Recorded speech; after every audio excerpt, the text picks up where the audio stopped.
Ela salvou um bebê Comanche em uma nevasca. Dias depois, 100 guerreiros vieram à sua porta. Antes de começarmos, pause por um momento e me conte algo. De onde no mundo você está assistindo e que horas são aí agora? Talvez seja o amanhecer no Brasil, meia-noite em Portugal, tarde no Canadá ou noite na França. Não apenas assista em silêncio, deixe um comentário abaixo e vamos ver o quão longe esta história alcança pelo mundo. Agora, aproxime-se e vamos começar. Mathilde Delacroix puxou o velho rifle de seu pai para mais perto enquanto a nevasca uivava do lado de fora de sua pequena cabana. Por 3 dias a tempestade havia rugido, empilhando neve mais alta que suas janelas e transformando as planícies do Texas em um pesadelo congelado. Apenas 2 invernos nesta propriedade de fronteira e ela já sabia que esta tempestade poderia matá-la. A lenha estava acabando, o último da carne salgada pendurada na adega, e não havia ninguém para ajudá-la. Não desde que Henri morreu de febre na primavera passada, deixando-a sozinha neste vasto vazio. Um som estranho cortou o lamento do vento, não o uivo de lobos ou o rangido de pinheiros dobrando-se sobre o peso da neve. Este som era alto, fino e inconfundível para uma mulher que uma vez sonhou em ter filhos próprios. O choro de um bebê. Mathilde congelou, imaginando se a solidão finalmente havia quebrado sua mente. O choro veio novamente, mais fraco desta vez. Ela abriu a porta e o vento quase a derrubou para trás enquanto a neve rodopiava para dentro de sua cabana. Nada além de folha branca saudou seus olhos. O choro desvaneceu, quase desaparecido agora. Pegando sua lanterna e enrolando seu edredom em volta dos ombros, Mathilde entrou na tempestade. O frio cortava como facas através do seu vestido de lã. A luz fraca da lanterna não mostrava nada além de flocos de neve dançantes. Ela deu mais um passo, depois outro, seguindo aquele choro que desaparecia. A 10 passos de sua porta, seu pé bateu em algo sólido sob a neve fresca. Ajoelhando-se, ela afastou o pó branco e ofegou. Um pacote embrulhado em peles de animais estava meio enterrado na neve. Dentro, um bebê minúsculo de pele acobreada com cabelos pretos, olhos bem fechados, mal se movendo. Mathilde não hesitou. Ela pegou o pacote e correu de volta para sua cabana, chutando a porta para fechá-la contra a tempestade. À luz da fareira, ela desembrulhou as peles congeladas para encontrar uma menina, com não mais de 6 meses de idade, pele fria como gelo. O trabalho intrincado de miçangas nas roupas do bebê e o padrão distintivo das peles disseram a Mathilde tudo o que ela precisava saber. Esta era uma criança Comanche. As mesmas pessoas que, de acordo com sussurros assustados na cidade, haviam atacado 3 assentamentos no verão passado. As mesmas pessoas que a cavalaria havia jurado expulsar destas terras. Mas nada disso importava agora. Este era um bebê, morrendo em seus braços.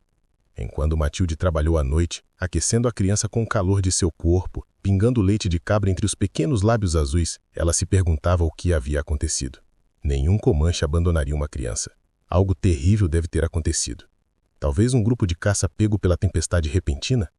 Ao amanhecer, a pele acobreada do bebê havia recuperado seu calor e pequenos dedos se enrolaram em torno do polegar de Mathilde. Quando aqueles olhos escuros finalmente se abriram e olharam para os dela, algo se quebrou dentro do coração de Mathilde. Lá fora, a nevasca ainda rugia, mas dentro de sua cabana, Mathilde fez uma promessa silenciosa à criança em seus braços. Você não vai morrer, pequena. Não enquanto eu tiver fôlego. Como em resposta, algo pesado bateu contra a parede de sua cabana, quase escondido pela fúria da tempestade. Mathilde apertou o bebê com mais força, subitamente consciente do que, ou de quem poderia estar procurando o que ela havia encontrado. O som veio novamente, um galho arrancado pela tempestade, nada mais. Ainda assim, Mathilde trancou sua porta antes de voltar para o bebê, que agora dormia pacificamente em uma cesta forrada com peles macias de coelho. Enquanto a nevasca continuava seu ataque, a mente de Mathilde voltou para o dia 18 meses atrás, quando a diligência a deixou com Henri neste posto desolado. O motorista olhou para ela como se ela fosse louca, uma professora francesa seguindo seu marido até a beira da civilização. Não é lugar para uma dama, ele advertiu enquanto Henri a ajudava a descer, especialmente não com o território Comanche logo além daquela crista. Henri estava tão cheio de sonhos, mostrando-lhe a terra que ele havia reivindicado, apontando para o horizonte onde o futuro deles esperava. Construiremos uma casa grande um dia, mon amour. Ele prometeu, sua voz viva de esperança, com muitos quartos para todos os nossos filhos. Mas a fronteira não tinha interesse nos sonhos de Henri. Sua primeira colheita murchou na seca. O inverno chegou cedo e rigoroso, e então a febre que varreu a região levou Henri em apenas 3 dias, deixando Mathilde sozinha na pequena cabana que haviam construído juntos. Os vizinhos da cidade distante vieram para o enterro, homens de semblante solene e mulheres piedosas que não se preocupavam em baixar suas vozes. Coitada vai estar na próxima diligência para o leste, eles sussurravam. Nenhuma mulher pode sobreviver aqui sozinha, mas Mathilde ficou, surpreendendo até a si mesma com sua determinação. Filha de um médico de Lyon, ela havia crescido aprendendo os remédios de seu pai, ajudando em sua cirurgia. Essas habilidades a serviram bem quando o médico mais próximo estava há 2 dias a cavalo. Logo, colonos começaram a aparecer em sua porta buscando ajuda. Uma criança com croup, um homem com o braço quebrado, uma mulher com dificuldades no parto. Eles pagavam com comida, suprimentos, às vezes algumas moedas preciosas. Não era a vida que ela havia imaginado, mas era dela, construída com suas próprias mãos a partir dos destroços de seus sonhos. As pessoas da cidade a toleravam porque precisavam dela, mas sua amizade tinha limites. Quando o delegado Thornton descobriu que ela comercializava com um grupo pacífico de Kiowa por ervas que não conseguia encontrar em outros lugares, os sussurros começaram novamente. Citronando nativa, chamavam isso de consorciando com selvagens. Apenas o prefeito Rousseau, um compatriota francês que viveu na fronteira por 30 anos, a defendeu. Mademoiselle Delacroix tem mais coragem que todos vocês juntos. E mais bom senso também. Mas sua defesa apenas a isolou ainda mais. Agora, enquanto Mathilde olhava para o bebê com mancha adormecido, ela entendeu a escolha diante dela. Se ela cavalgasse para a cidade assim que a tempestade passasse, eles levariam a criança, talvez para um orfanato em Dallas, ou pior, a cavalaria não tinha amor por crianças comanches. Mas se ela mantivesse o bebê, tentasse encontrar seu povo, Mathilde tremeu e não por causa do frio. Ela tinha visto o que acontecia com colonos que eram capturados em ataques. No entanto, olhando para o pequeno rosto, pacífico no sono, ela não conseguia imaginar qualquer outra escolha. Petite étoile, pequena estrela, caída do céu em meus braços. Lá fora o vento começou a diminuir, e a primeira luz cinzenta do amanhecer revelou um mundo transformado pela neve e silêncio. A tempestade estava passando, e com seu fim viriam decisões que não poderiam ser desfeitas. No terceiro dia, Mathilde sabia que algo estava errado. A pele do bebê queimava com febre, seu pequeno peito lutando a cada respiração.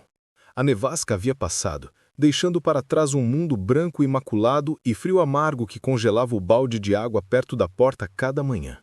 Ninguém viajaria neste clima, nem as pessoas da cidade, nem a cavalaria, nem os Comanche procurando por sua criança perdida.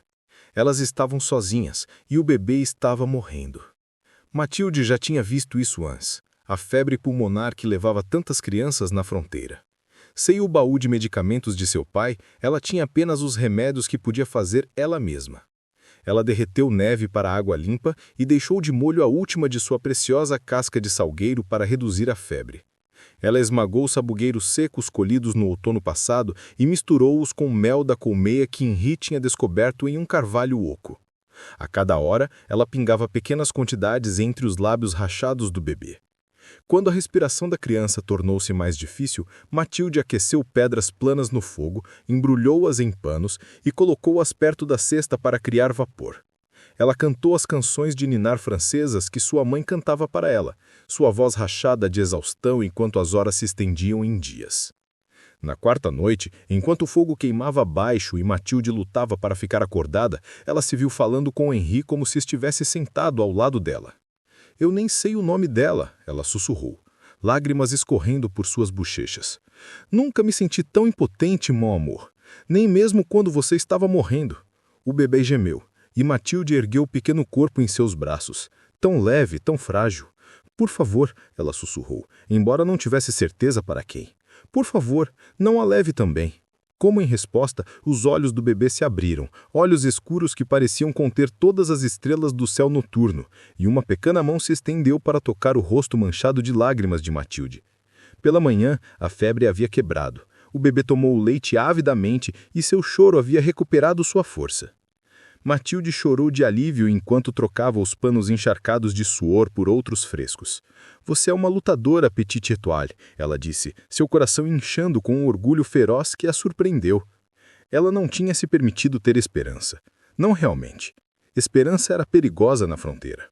Mas agora, observando o bebê seguir seus movimentos com olhos brilhantes e curiosos, Mathilde sentiu algo frágil florescendo dentro dela, algo que ela havia enterrado junto com Henri.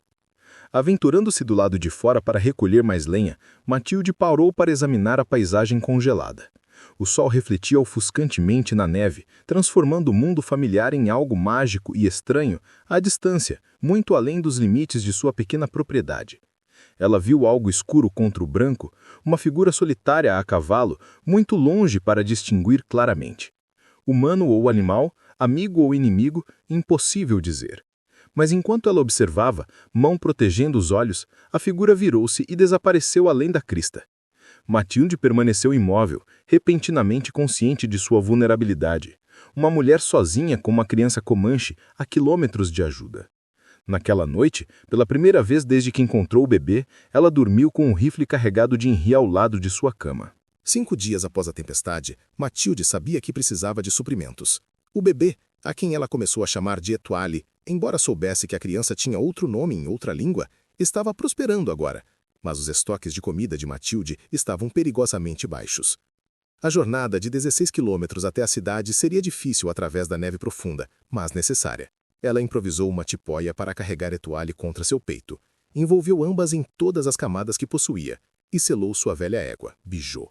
O bebê dormia pacificamente contra seu calor enquanto partiam, o cavalo escolhendo cuidadosamente seu caminho através de montes de neve que às vezes chegavam à sua barriga. A 3 quilômetros de sua cabana, Matilde os avistou. Rastros cruzando seu caminho, indo para oeste. Muitos cavalos, muitos homens. Ela puxou Bijô para parar, seu coração batendo forte. Os rastros eram frescos, feitos desde a última neve leve que havia caído durante a noite. Comanche? Cavalaria? Qualquer um poderia significar perigo para a criança aninhada contra ela. Matilde hesitou. Então virou Bijô para seguir os rastros, mantendo-se paralela, mas a uma distância segura. Se estes fossem o povo de Etoile, procurando por sua criança perdida. Mas se fossem soldados, que frequentemente atiravam primeiro e nunca faziam perguntas quando se tratava de índios, os rastros levavam a uma clareira meio quilômetro à frente. Do abrigo de um bosque de pinheiros, Matilde viu as consequências do que deve ter acontecido durante a nevasca. Um pequeno acampamento comanche, 3 tipes agora desabados e meio enterrados na neve. Corpos jaziam onde haviam caído, parcialmente cobertos pela neve fresca. Homens, mulheres, pelo menos uma criança. Ao seu lado, Bijô bufou nervosamente, sentindo a angústia de sua cavaleira. Matilde contou 8 mortos ao todo, suas formas congeladas preservadas pelo frio amargo. Não uma batalha, uma execução. Nenhum corpo de soldado entre eles, e as pegadas distintivas dos cavalos da cavalaria circulavam o acampamento. Lutando contra a náusea, Matilde notou algo mais. Marcas de arrasto levando para longe do acampamento, como se corpos tivessem sido movidos ou sobreviventes levados. E os rastros mais novos que ela estava seguindo continuavam para o oeste. Alguém havia retornado a este lugar após a tempestade, visto o que Matilde agora via e cavalgado para longe. Guerreiros Comanche, talvez, descobrindo o que havia acontecido com seus parentes. Com mãos trêmulas, Matilde virou Bijô de volta para a estrada da cidade. A criança contra seu peito continuava dormindo, inconsciente de que ela poderia ser a única sobrevivente de sua família, salva apenas pela tempestade que quase a matou. Na cidade, Matilde manteve Etoile escondida sob sua capa. Ela havia embrulhado as roupas distintivas Comanche da criança em panos simples, disfarçando sua herança. Na loja geral, Mercier a olhou estranhamente quando ela comprou leite, açúcar e munição. Ouvi dizer que a cavalaria passou por um acampamento Comanche a oeste daqui. Ele disse casualmente, medindo grãos de café. O capitão diz que estão limpando os hostis do território, tornando-o seguro para pessoas decentes. Seus olhos passaram rapidamente para o pacote contra o peito dela. O que você tem aí, senhora Delacroix? Matilde ajustou sua capa, coração acelerado. Apenas suprimento, senhor Mercier. A tempestade me deixou com pouco.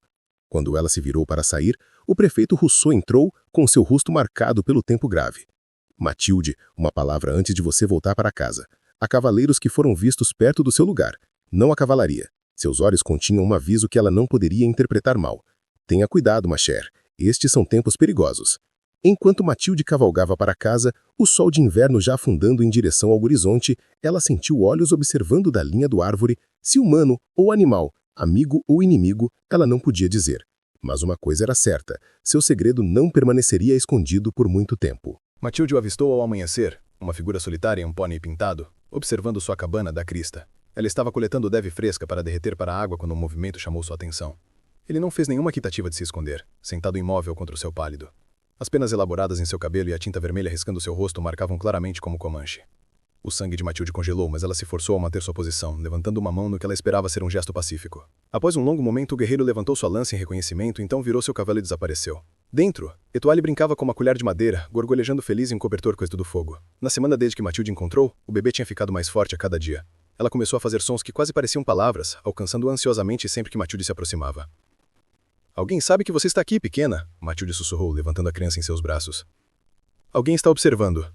Ela se moveu metodicamente pela cabana, reunindo o que precisaria se tivessem que fugir. Comida, cobertores, a pequena bolsa de moedas escondida no velho baú de Henry. Mas para onde iriam? A cidade tiraria a toalha dela, e ir para o leste significava dias de viagem pelo deserto. O guerreiro retornou ao meio-dia, desta vez mais perto, logo além da cerca que Henry havia construído ao redor de sua pequena horta. Matilde observou pela janela enquanto ele desmontava, colocando algo no poste da cerca antes de recuar para a borda das árvores. Um presente ou uma ameaça? Rifle na mão, bebê seguro e satipoia, Matilde saiu. O frio amargo picou seu rosto enquanto ela se aproximava da cerca, os olhos nunca deixando a figura sombria entre os pinheiros. No poste da cerca estava um berço em miniatura perfeito, lindamente trabalhado com símbolos protetores entalhados na madeira. Uma mensagem que ela não podia mal interpretar. Eles sabiam sobre toalha. Naquela noite, incapaz de dormir, Matilde escreveu em seu diário à luz de velas. Eu não sei o que o amanhã terá, mas sei que é certo. Esta criança foi colocada em meu caminho por uma razão. Se seu povo vier buscá-la, eu a devolverei com o coração aberto. Se soldados vierem, eu a protegerei com minha vida. Henry diria que estou sendo tola, arriscando tudo por uma criança que não é minha, mas ele faria o mesmo. Ela fechou o livro e olhou para a toalha, agora dormindo no berço miniatura que se encaixava perfeitamente nela. Você tem uma família procurando por você, pequena estrela. E eles encontraram você. Ao amanhecer, Matilde os viu, não um guerreiro, mas 5, observando da crista. Ao meio-dia havia 12. Quando o sol começou a se pôr, ela contou 27. Eles não fizeram nenhum movimento em direção à cabana, não formaram nenhuma linha de ataque. Eles simplesmente observavam. Sua presença uma mensagem em si. Estamos vindo. Somos muitos. Somos pacientes. Depois que a escuridão caiu, Matilde não acendeu velas, permanecendo à janela com seu rifle. Ela tinha apenas 40 balas e agora havia mais guerreiros do que ela podia contar, suas fogueiras pontilhando a crista como estrelas terrestres. Na escuridão, Etoile choramingou, sentindo o medo da sua protetora. Matilde ergueu o bebê, pressionando a sua bochecha contra o cabelo negro e macio.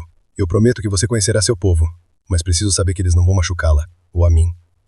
Ela estava à janela quando a exaustão a finalmente a tomou, caindo no sono com a criança apertada contra o coração. Ela nunca viu a figura solitária que se aproximou na parte mais profunda da noite. Nunca ouviu os passos suaves em sua varanda. Mas quando amanheceu chegou, uma pele de búfalo pintada com símbolos estava pendurada em sua porta. Proteção ou um aviso? Ela não podia dizer. No 7º dia eles vieram. Matilde tinha acabado de alimentar Etoile quando os ouviu. Não a aproximação furtiva de invasores, mas a batida constante de muitos cavalos movendo-se em formação. Colocando o bebê em seu berço, Matilde pegou seu rifle e moveu-se para a janela. O que ela viu tirou seu fôlego. Guerreiros enchiam a clareira diante de sua cabana. Fileira após fileira de homens montados em trajes completos. Alguns usavam magníficos cocares de penas. Outros tinham rostos pintados em desenhos marcantes de vermelho e preto. Seus cavalos, pintos, pintados e criaturas sólidas musculosas, batiam com os cascos no chão coberto de neve. Matilde contou rapidamente e parou quando chegou a 100. Mais esperavam na linha de árvores. No centro deles cavalgava um homem cuja postura o marcava como chefe, mesmo sem o elaborado boné de penas de águia que cascateava por suas costas.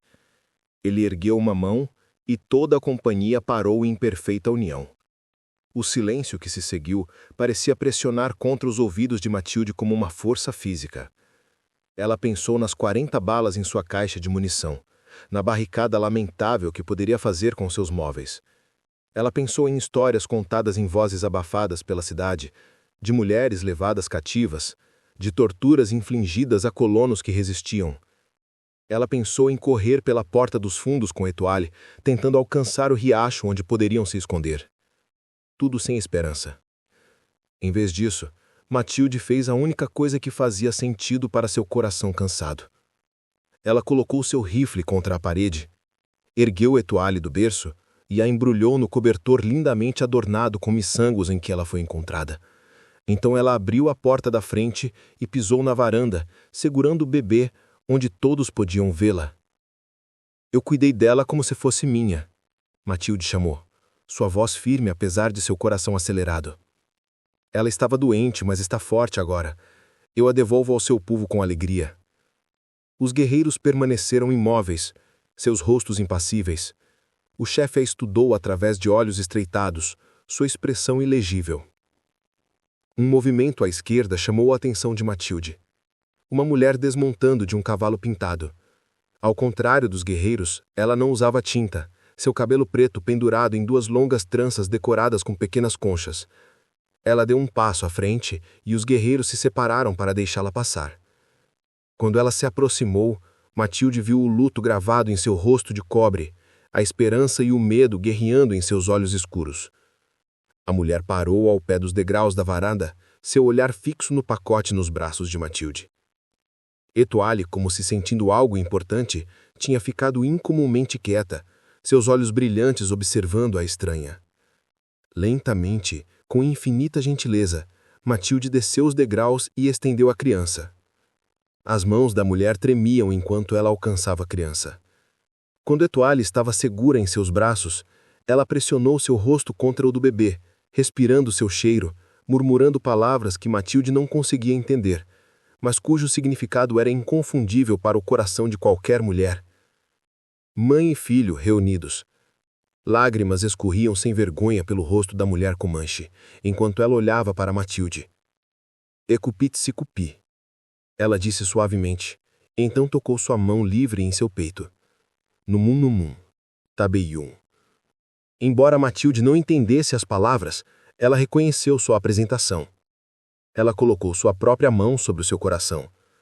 Matilde, ela respondeu simplesmente. Por um momento, as 2 mulheres se olharam através do abismo de seus mundos diferentes. Então a mãe acendiu uma vez, um gesto de profundo reconhecimento, antes de se tornar para levar sua filha de volta para os guerreiros que esperavam. Matilde esperava que eles partissem imediatamente, levando Etoile, ou Taabe, como ela agora sabia que a criança era chamada, de volta para seu povo. Em vez disso, o chefe desmontou e se aproximou, seus passos medidos e dignos. De perto ela podia ver as linhas de sabedoria esculpidas em seu rosto, as cicatrizes antigas que falavam de muitas batalhas. Atrás dele vieram 2 guerreiros mais jovens, um carregando um pacote embrulhado em peles. Matilde manteve sua posição, embora o medo deixasse seus joelhos fracos. O chefe parou diante dela, estudando seu rosto com olhos que pareciam ver dentro de sua própria alma. Então ele falou, sua voz profunda, rolando como trovão distante. Um dos guerreiros mais jovens deu um passo à frente. Ele é Quaná, o jovem disse ela em inglês hesitante. Ele diz que você tem medicina forte para salvar Taabe dos espíritos da neve. Ele diz que você tem um bom coração, não como outros olhos brancos. O tradutor gesticulou para o pacote sendo desembrulhado. Dentro estavam presentes um robe de búfalo lindamente curtido, um colar de contas azuis, pemmican embrulhado em folhas. Para a mulher que salvou a filha de Walking Sun. O tradutor continuou. Quaná pede que você banqueteie conosco antes de voltarmos para nosso acampamento de inverno. O que se seguiu foi diferente de qualquer coisa que Matilde havia experimentado em seus 26 anos. Os guerreiros montaram um acampamento ao redor de sua pequena propriedade, erguendo abrigos temporários com velocidade surpreendente. Mulheres e crianças apareceram da linha da árvore, onde haviam esperado com segurança até que as intenções da mulher branca fossem claras. Fogueiras foram construídas, carne foi assada e estranhos bolos doces foram preparados. Durante tudo isso, Matilde observou com admiração, enquanto Taabe era passada de braço em braço, cada membro tribal tocando o rosto ou os pés do bebê, murmurando palavras de bênção e boas-vindas. A criança parecia perfeitamente à vontade, como se reconhecesse essas pessoas como suas, o que, é claro, ela reconhecia. O banquete aconteceu enquanto o sol de inverno começava sua descida precoce. Matilde sentou-se ao lado de Quaná e da mãe do bebê, cujo nome ela aprendeu era Nadua. O tradutor, um jovem chamado Yellowknife, que havia sido educado brevemente numa missão antes de escapar de volta para seu povo, ajudou-os a se comunicar. Através dele, Matilde soube o que havia acontecido durante a nevasca. Um pequeno grupo de caça, pego pela tempestade repentina. O pai do bebê, morto tentando proteger sua família. Nadua, ferida e meio congelada, havia colocado sua filha no caminho que levava à luz que ela vislumbrou através da neve, a cabana de Matilde, antes de perder a consciência. Guerreiros do acampamento principal haviam encontrado Nadua no dia seguinte, mal viva. Ela sonhou que sua filha vivia, e Yellowknife traduziu enquanto Nadua falava suavemente, seus olhos nunca deixando Taabe. Ela diz que uma mulher branca com cabelo de outono havia levado sua filha. Alguns guerreiros queriam atacar imediatamente, mas Quaná disse que devíamos esperar a neve derreter, observar primeiro, aprender se esta mulher era boa ou má. Ela diz que o sonho mostrou a verdade. Ela diz que seu coração sempre cantará seu nome. Quando a escuridão caiu, a reunião ficou quieta. Mães amamentavam bebês, velhos fumavam cachimbos longos, guerreiros sentavam-se em círculos falando em voz baixa. Matilde sentiu uma estranha paz se instalar sobre ela, como se, por esta única noite, ela pertencesse a algum lugar, a alguém, depois de tanto tempo de solidão desesperada. Mas sob essa paz havia uma certeza fria. Quando o amanhecer chegasse, eles levariam Tabi e partiriam, e Matilde estaria sozinha novamente, de uma maneira que seria mais difícil de suportar do que antes. O estalo de um rifle quebrou a quietude antes do amanhecer. Matilda levantou-se de um salto de onde estivera dormindo dentro de sua cabana, momentaneamente desorientada. Lá fora, o acampamento Comanche irrompeu em caos controlado. Guerreiros pegando armas, mulheres reunindo crianças, cavalos sendo trazidos à frente. Um segundo tiro soou, este estilhaçando a madeira da varanda de Matilde. Ela correu para a janela e viu que os Comanches já sabiam, cavaleiros se aproximando da direção da cidade, pelo menos 30 homens com rifles brilhando à luz fraca. A voz do delegado Thornton carregava claramente pelo chão congelado. Matilde Delacroix, saia e mostre-se se estiver viva. Coração acelerado, Matilda calçou suas botas e chale. Pela janela, ela podia ver Quaná organizando seus guerreiros em posições defensivas. Nadu apertava Taab contra seu peito, medo evidente em seus olhos escuros.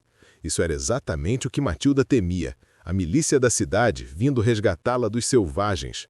Ou pior, procurando uma desculpa para atacar a maior reunião de Comanche vista no território por meses. De qualquer forma, sangue fluiria se ela não o impedisse.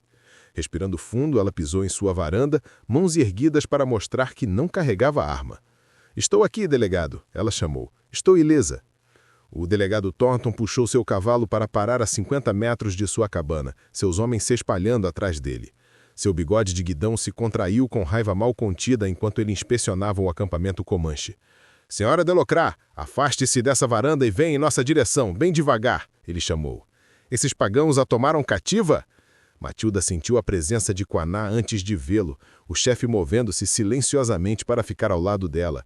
Seu rosto estava impassível, mas sua mão descansava na faca em seu cinto. Yellowknife apareceu do outro lado dela, sua expressão séria. "Diga a ele", Quaná disse em sua própria língua, que Yellowknife traduziu. "Diga a ele por que viemos." "Eles não me machucaram, delegado", Matilda chamou de volta com seu sotaque francês, ficando mais forte com sua angústia.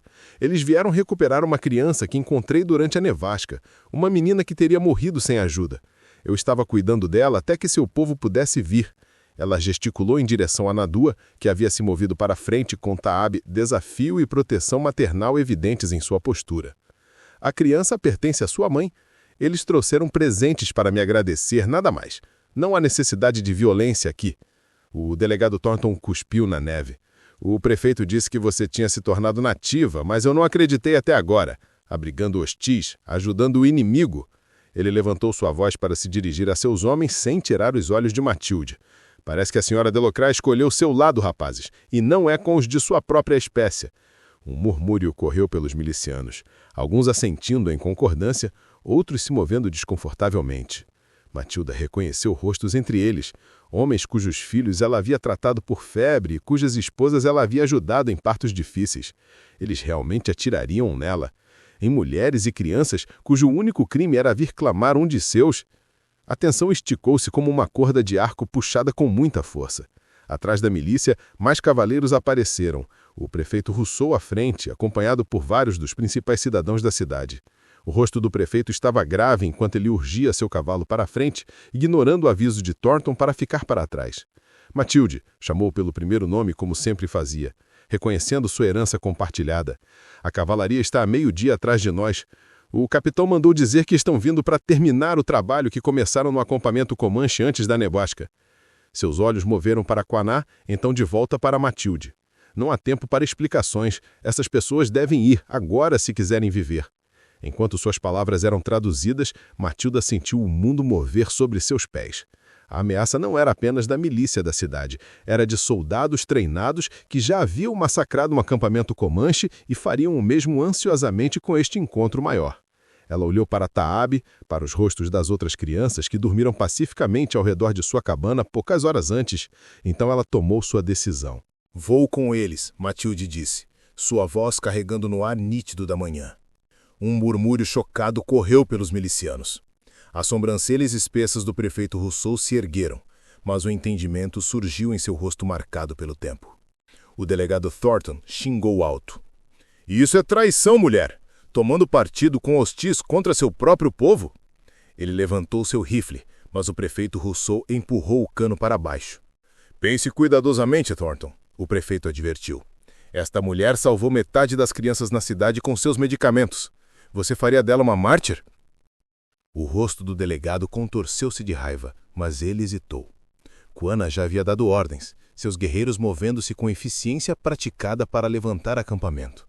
Mulheres empacotavam travóis com velocidade surpreendente enquanto crianças reuniam cavalos. Nadua pressionou Taabe nos braços de Matilde enquanto ela rapidamente desmontava seu abrigo. O peso familiar do bebê parecia certo, de alguma forma, mesmo enquanto a mente de Matilde corria com a enormidade do que ela estava fazendo, deixando tudo o que ela havia construído, tornando-se, aos olhos da lei, uma traidora à sua raça. E para quê? Por uma criança que não era dela? Por pessoas cuja língua ela não conseguia falar? Yellowknife apareceu ao seu lado, conduzindo uma égua pintada. O chefe diz que você cavalgará com Nadua, ele explicou. Devemos alcançar o Rio Vermelho até o anoitecer. O prefeito Rousseau aproximou-se a pé, mãos abertas para mostrar que não pretendia fazer mal. Os guerreiros Comanche o observavam cautelosamente, mas permitiram que ele alcançasse Matilde. Você entende o que está fazendo, Macher? Ele perguntou suavemente. Uma vez que você cruze o Rio Vermelho com eles, você nunca poderá retornar. A cavalaria terá seu nome, sua descrição.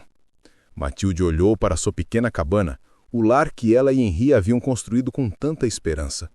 Dentro estavam todas as suas posses, seus diários, as poucas lembranças preciosas de sua vida antes da fronteira. Ainda assim, estranhamente, ela não sentia arrependimento. Você escreverá para meu pai em Lyon? Diga a ele que estou bem, mas não posso escrever? O velho prefeito assentou, lágrimas brilhando em seus olhos. Vá com Deus, Matilde Delacroix, ele disse, pressionando algo em sua mão, uma pequena bolsa de couro pesada com moedas. Ou quaisquer poderes que vigiam sobre você agora. Os Comanches se moviam como vento pelas planícies, 100 guerreiros e suas famílias viajando com uma disciplina e velocidade que Matilde nunca havia testemunhado. Ela cavalgava em dupla com Nadua, Taabe segura entre elas em seu berço. Hora após hora, eles empurraram para o sul, parando apenas brevemente para distanciar os cavalos. Ao meio-dia, eles haviam coberto quase 32 quilômetros. Yellowknife cavalgava ao lado delas ocasionalmente, traduzindo as perguntas de Nadua sobre como Matilde havia cuidado de Taabe durante sua doença. As duas mulheres se comunicavam principalmente por meio de gestos e expressões, mas Matilde sentiu uma conexão se formando que transcendia suas línguas diferentes. Quando o sol de inverno começou a se pôr, eles alcançaram o Rio Vermelho, a fronteira que os levaria além das rotas de patrulha habituais da cavalaria. A água corria alta e rápida com neve derretida, sua travessia traiçoeira. Quana dividiu seu povo em grupos menores, os nadadores mais fortes indo primeiro, com cordas para criar um sistema de guia.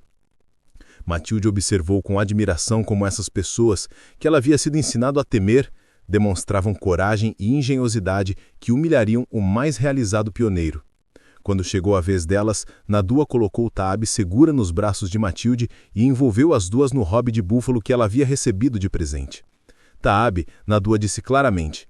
Então tocou o coração de Matilde. Matilde. Ela apontou para si mesma. Nadua. Então ela desenhou um círculo invisível englobando as três. Família. Enquanto elas incitavam seu cavalo para o rio gelado, Matilde ouviu batidas de cascos à distância. Olhando para trás, viu poeira no horizonte norte, cavaleiros da cavalaria movendo-se rápido. Quana viu também, dando ordens que enviaram os últimos grupos correndo em direção ao rio. A travessia foi caótica, cavalos nadando desesperadamente contra a corrente, mulheres agarrando crianças, guerreiros formando uma retaguarda protetora. Na metade do caminho, Matilde sentiu seu cavalo perder o equilíbrio, escorregando sob a água turbilhonada.